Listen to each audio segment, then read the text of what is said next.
자, 지금부터는 이제 불연속 함수 두 번째 이야기로서 바로 두 함수의 곱이 나옵니다. 두 함수의 곱이에요. 그럼 시험 문제를 보게 되면 이렇게 지문이 나오는데, 하나는 fx라는 함수를 주고요, 그 다음에 gx라는 함수를 줘요. 이런 식으로. 물론 이렇게 나올 수도 있고 아닐 수도 있어요. 그러니까 모양 틀은 예시야. 근데 현재 요거에 대해서 y는 fx 곱하기 gx가 연속일 때 이렇게 설명이 될 거란 얘기야.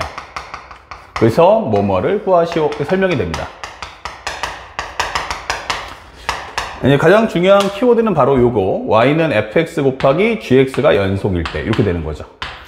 그럼 현재 이 내용은 우리가 문제를 풀다 보면 깨닫는 게 아니고, 이거는 미리 준비를 했다가 질문에 오면 바로 답을 내놓을 수 있어야 되는 과정입니다.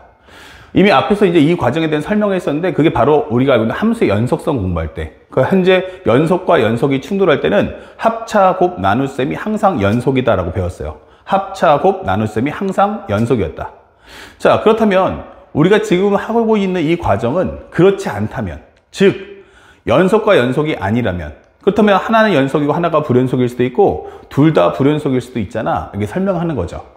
자, 그래서 우리가 내용을 한번 살펴보니까, 두 번째, y는 fx하고 y는 gx가 있는데, 얘네가 하나는 연속이고요, 또 하나는 불연속이라면 이라고 해서 설명이 출발하는 겁니다. 이렇게. 그러면 한 점을 먼저 설명해 준다면, A라는 점을 잡았어. 그랬더니 y는 fx가 A라는 점에서 얼마야? 그러면 알파가 나왔어. 그러면 x가 A보다 작아, x가 A야, A보다 커, 이렇게 설명할 수 있죠. 그렇다면 여기는 기본적으로 알파와 베타와 감마, 기본적으로 알파가 되겠죠. 이렇게 연속이니까 설명할 수 있겠고, 그 다음에 만약에 얘가 불연속이라면 이라고 설명했어요. 그러면 기본적으로 여기에는 베타, 그 다음에 감마, 그 다음에 델타, 이렇게 설명을 해보자, 이렇게 되는 거예요. 그래서 x가 a보다 작을 때, x가 a일 때, x가 a보다 클 때, 그렇다면 현재 여기서 값을 주는 것은 베타와 감마와 델타다, 이렇게 설명을 해줄 수가 있어요. 중요 포인트는 바로 무엇입니까? 라고 한다면, 두 개의 정역이 똑같은 상태에서의 관찰이야 라고 설명하는 겁니다. 이것을 관찰해보자, 이렇게 되는 거죠. 그래서 연속과 불연속이 순간적으로 충돌하게 된다면 어떻게 될까? 자, 살짝 표를 하나 만들어 본다면 이렇게, 우리가 알고 있는 x가 a보다 작을 때, a일 때, a보다 클 때요. 그러면 y는 fx 플러스 마이너스 gx의 결과는 뭐가 될까? 라고 설명했더니, 기본적으로 fx는 똑같이 알파가 나올 거고, 그 다음에 여기는 베타, 감마, 델타가 나온다. 그리고 가운데 연산기호는 바로 플러스 마이너스가 나온다, 이게 되는 거야. 자, 이렇게. 그러면 똑같은 알파를 둔 상태에서 그 옆에 추가하는 값이 똑같은 값이 아닌 베타, 감마, 델타처럼 서로 다른 값을 더한다면 이 결과는 어떻게 될까? 라고 질문하는 건데, 이렇게 값을 연산하게 되면요, 이거는 반드시 틀릴 수밖에 없죠. 그러니까 다를 수밖에 없기 때문에 이것은 철저하게 우리는 불연속이다, 이렇게 설명을 할 수 있습니다. 그럼 불연속이 돼버리기 때문에 예외가 없죠. 그럼 예외가 없다는 건 시험 문제로 출제할 수 없다. 그래서 여기는 시험에 나오지 않습니다. 이렇게. 얘는 시험에 나올 수가 없다. 그렇다면 바로 궁금한 게, fx 곱하기 gx는 어떻게 될까? 라고 물어봤어요. 그렇다면 여기는 알파, 그 다음에 여기도 알파, 그 다음에 가운데 연산기호는 곱셈, 그 다음에 오른쪽에 붙는 것은 베타, 감마, 델타예요. 그렇게 해서 이 세 개의 값이 어떠냐라고 물어본다면, 이거 당연히 다르죠. 예, 맞아요. 달라요. 근데 여기서 질문하는 포인트는 반드시 다릅니까? 라고 질문하는 거예요. 이거 항상 다릅니까? 라고 한다면 그건 좀 아닌 것 같아. 왜? 만약에 알파가 얼마라면? 바로 0이라면. 알파가 0이면 어떻게 되죠? 그때는 0, 0, 0이 되니까 같아지죠. 그래서 이 경우는 두 개로 갈라집니다. 만약 알파가 0이 아니라면 이것은 불연속이야 라고 설명할 수 있죠. 하지만 만약 알파가 0이라면 딱 한 번 연속이 가능하더라 이게 되는 거예요. 그러니까 얘는 아무 때나 되는 게 아니고 알파가 0인 경우에 한해서만 연속을 허락해 줍니다 라고 하는 과정인 거야. 이렇게. 아, 알파가 0에서 연속이구나.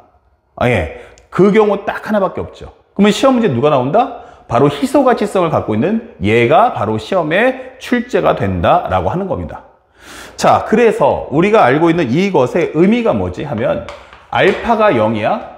yes. 그러면 이 얘기는 바로 FA가 0이다 라는 설명이 될 거예요. 그쵸? 함수값이 0이니까. 그럼 FA가 0이라는 말의 의미는 뭐지 하면 fx가 x-a라는 값을 인수로 가진다 라는 메시지를 담고 있는 겁니다. 요거. 그래서 시험에는 바로 이 문제가 출제가 되는 거야. 자, 다시 한번 왼쪽으로 따라가 볼게. 그러면 이 이야기는 뭐다? 너 어디서 불연속이냐? 나 A에서 불연속이야 라고 설명했어요. 그러면 내가 너 연속시켜줘? 연속. 오케이. 그럼 연속해주는 방법은 뭐다? 네가 불연속되는 바로 그 현장에서 A일 때 함수값이 바로 0이면 되잖아 라고 하는 거예요. 그래서 그 점에서 내가 함수값이 0이면 되는구나. 그러면 0 곱하기 알파, 0 곱하기 베타, 0 곱하기 감마, 0 곱하기 델타. 결국 0, 0, 0 하면서 모두 다 같아진다 라고 설명하는 겁니다. 아시겠죠?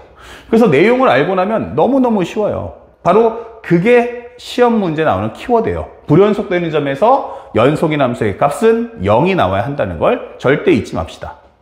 자, 그래서 이런 설명할 수 있고 또 어떤 학생이 질문할 수 있죠. 또 하나가 아니 그러면 나눗셈은 뭐냐? 왜 나눗셈 안 해? 라고 하시는데 나눗셈의 경우에는 다시 말하면 이것은 바로 fx 곱하기 gx분의 1이다 라는 값을 줄 거예요. 그리고 현재 여기서는 제일 중요한 키워드가 분모는 0이 아니다 이런 설정을 줍니다. 분모가 0이 아니라면 얘가 연속되는 방법은 마찬가지지만 얘가 연속이기 때문에 이때도 함수값이 얼마면 돼? 바로 0 나오면 된다 라고 설명을 해달라는 얘기예요. 그래서 우리가 나눗셈의 경우에는 철저하게 뭐한다? 이것은 바로 나눗셈은 바로 fx 곱하기 gx분의 1 이게 두 개로 딱 쪼개가지고 두 함수의 곱으로서 해석을 해주면 끝나는 과정입니다. 아시겠죠? 자, 이 개념 잘 챙겨 놓으세요. 불연속되는 점에서 뭐가 된다? 바로 연속인 함수값이 0이면 된다. 그리고 마지막으로 하나 더 해서 만약에 그러면 fx하고 gx가 있는데 현재 이 fx하고 gx가 둘 다 불연속일 수도 있잖아 이게 되는 거야. 맞아요. 불연속일 수 있죠. 그러면 이런 경우는 어떡합니까? 라고 설명해 주는 거야. 그런데 우리가 설명할 때 이렇게 놓고 세 점을 찍어 놨어. 이렇게 y는 fx 그 다음에 여기는 y는 gx. 그래서 우리가 설명을 찍어줬는데 만약 a라고 잡아주면요 우리가 라틴어를 쓰게 되면 알파, 베타, 감마, 델타, 오메가, 입실론을 써야 되는데 용어가 너무 복잡하죠. 그러니까 이건 살짝 이건 기호적인 해석이니까 편하게 여기를 우리가 알파라고 봐주고 여기를 ABC라고 한번 설명해 봅시다. 이게 되는 거예요. ABC라고 해보자. 그러면 X가 알파보다 작고요. X가 알파고요. X가 알파보다 커요. 그렇다면 현재 이 값은 얼마야? 하면은 A, B, C가 나옵니다. 또한 여기 살짝 적어본다면 X가 알파보다 작고 알파고 알파보다 커요. 그때는 여기가 기본적으로 우리가 알고 있는 DEF다 라고 설명을 해주시면 되는 거야. 그래서 이 세 개를 충돌한다면 이게 되는 거예요. 그렇다면 우리가 알고 있는 두 함수의 곱을 그냥 바로 적어 볼게요. X가 알파보다 작고 X가 알파고 X가 알파보다 커요. 현재 이것은 Y는 fx 곱하기 gx입니다. 자, 이렇게 구성을 한다면 이게 됐어요.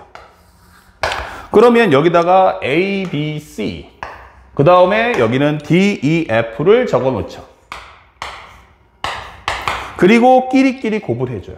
이렇게. 그러면 서로 다른 수들끼리 곱하기 때문에 이거는 뭐 당연히 뭐가 나와? 불연속이잖아 라고 할 수 있는데 여기서 이제 함정은 뭐냐면 서로 다른 수끼리 곱하기 때문에 서로 다른 수끼리 곱했지만 결과는 뭐가 될 수 있다? 같을 수도 있다 라고 설명해 주는 거야. 그래서 예를 들어준다면 어떤 게 있을까? 바로 10이라는 숫자는 1 곱하기 12, 2 곱하기 6, 3 곱하기 4가 되죠. 자, 그래서 만약에 여기가 1이고 2고 3이야. 그 다음에 여기 옆에 있는 숫자가 12하고 6하고 4야. 이게 되는 거죠. 그래서 우리 정리해 본다면, 곱해준다면 각각은 서로 다른 수인데 곱한 최종적인 결과는 서로 어땠어? 같았네. 이게 되는 거죠. 그래서 불연속과 불연속이 충돌할 때는 예측이 뭐하다? 불가다 생각하시면 됩니다. 이것은 예측 불가. 만약에 불연속과 불연속이 충돌할 때는 예측을 하지 마라. 그래서 이런 경우가 나온다면 상황에 따라서 그때그때 달라요. 그래서 좌극한 함수값 그리고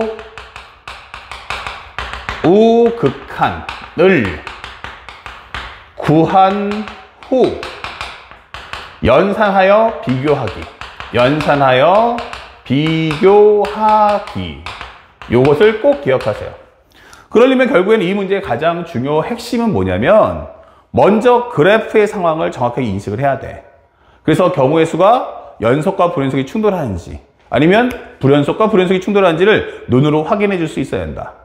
만약 연속과 불연속이 충돌할 때는 불연속되는 점에서 연속인 값이 0을 주면 되고 만약에 불연속과 불연속이 충돌할 때는 그때는 각각의 좌극한 함수과 우극한을 각각 구한 후에 서로 곱을 해서 결과가 같은지 다른지를 확인해 주는 것이 가장 중요함을 절대 잊으시면 안 되겠습니다. 아시겠죠? 자, 이 개념 완벽하게 정리하시고요. 바로 연결해서 우리 문제풀이 하면서 이 대단원의 함수 육한을 마무리 짓도록 하겠습니다.